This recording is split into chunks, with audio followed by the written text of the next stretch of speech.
He called me at 9:42 p.m. sharp.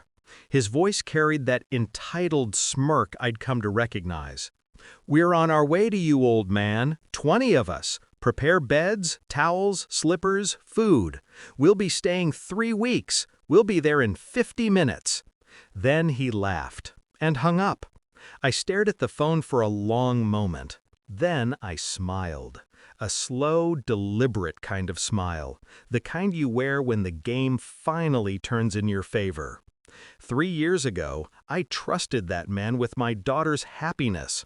I paid for their wedding, their first house, even the company he said he'd build for her future. He called me Dad then, with fake warmth and hungry eyes. He had charm, that slippery, confident kind that fools people who want to believe in goodness. My daughter believed. I did too, for a while, until I found out the company I funded was in his mistress's name.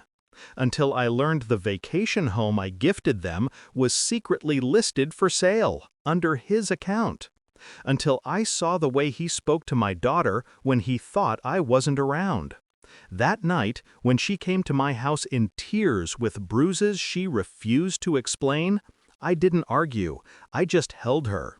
And something inside me, something quiet, old, and patient, broke. You don't confront men like him. You dismantle them. Piece by piece, quietly.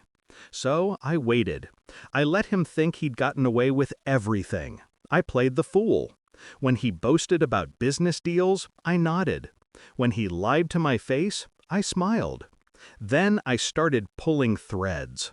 I met with his partners under the guise of old family matters. I bought back every property he'd hidden in shell companies. Slowly, through intermediaries. I transferred the assets into my daughter's trust, a locked vault he couldn't touch. And when his company's debts caught up, I became one of his largest creditors. He didn't know it yet, but by the time he made that phone call, I already owned his empire. The $3 million oceanfront home was bait. I bought it last month, in my name. I knew he'd hear about it. Men like him always do.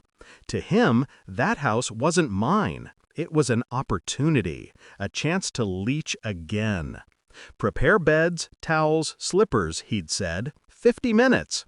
That gave me 49 to finish setting the stage. I opened every window, let the ocean wind sweep through. Set out wine glasses, 20, just like he'd demanded. Laid out towels in pristine rows, slippers in pairs. And in the center of the living room, on the marble table, I left a folder. Inside were documents, foreclosure notices, asset transfers, court filings, every string I'd pulled. His name appeared again and again, next to words like seizure, default, and revocation of ownership. At the bottom, my signature. When his convoy arrived, headlights flaring across the driveway, I watched from the balcony. 20 of them, just as promised. Loud, drunk, entitled. He was first through the door, calling out, "Dad, where's the welcome party?" I didn't answer. He found the folder before he found me. I could hear the rustle of paper, the shift in his voice. Confusion, then disbelief, then silence. When I finally stepped downstairs, he was pale.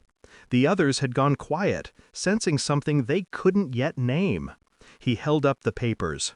"What is this?" I looked at him evenly. "Your new reality."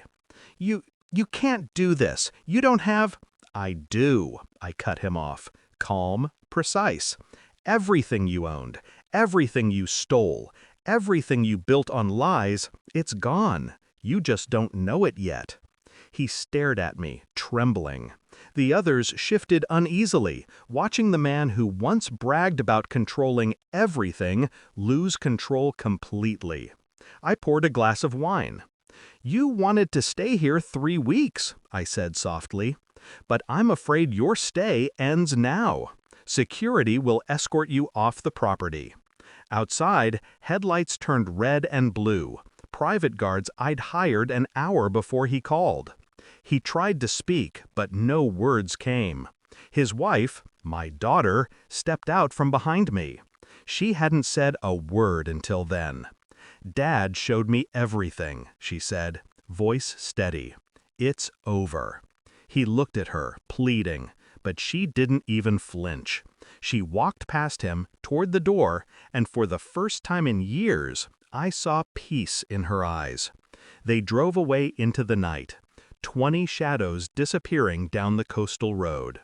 The house fell silent again, the ocean whispering against the glass. I stood there for a while, listening to the quiet. Revenge doesn't always roar. Sometimes it sighs. I poured myself another drink and watched the tide come in. He'd thought he was coming to claim my house. He didn't realize he was walking straight into the ruins of his own. And as the waves swallowed the last of their headlights, I whispered, "Good night, son."